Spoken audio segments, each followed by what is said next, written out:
In the quiet town of Ravensbrook, nestled deep in the forest, there was an old mansion known as Blackwood Manor. The locals whispered tales of the eerie happenings within its decaying walls, but no one dared to venture near, especially after dark. One stormy evening, a young woman named Emily, driven by a mix of curiosity and a love for the supernatural, decided to explore the manor.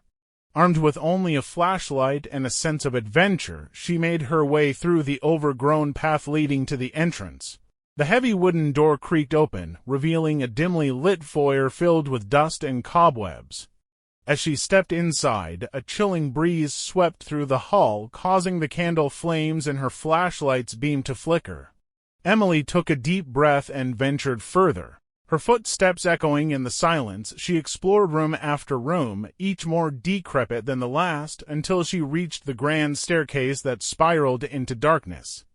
Climbing the stairs, Emily felt an inexplicable sense of unease. Shadows seemed to dance on the walls. Whispering her name, she shook off the feeling and pressed on, determined to uncover the secrets of Blackwood Manor. On the second floor, she found a dusty library filled with ancient books and yellowed manuscripts. As she scanned the shelves, a leather-bound diary caught her eye. She opened it and began to read the entries written in a spidery hand. The diary belonged to a woman named Eliza Blackwood, who had lived in the manor over a century ago. Eliza wrote of strange occurrences, whispers in the night, cold touches that left her skin crawling, and shadows that moved with a life of their own.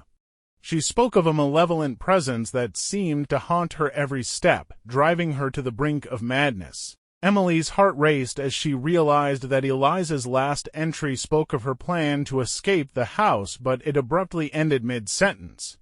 Suddenly, the temperature dropped, and the shadows in the room seemed to grow darker, closing in on her. The whispers grew louder, more insistent, filling her mind with a cacophony of voices. Emily backed away, clutching the diary to her chest, but the shadows followed, their forms twisting and contorting in unnatural ways.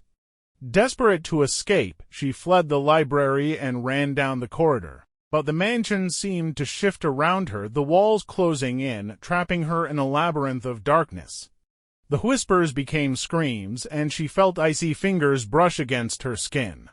Panic set in as she stumbled into a room she hadn't seen before, a small, windowless chamber with a single, flickering candle in the center. In the dim light, Emily saw a figure standing in the corner, shrouded in darkness. The figure stepped forward, revealing the hollow eyes and gaunt face of Eliza Blackwood.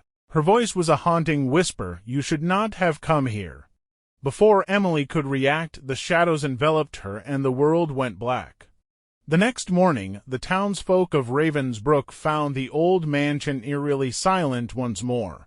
They spoke of the brave young woman who had ventured into Blackwood Manor, never to return. And at night, if you listened closely, you could hear the whispers of the shadows echoing her name.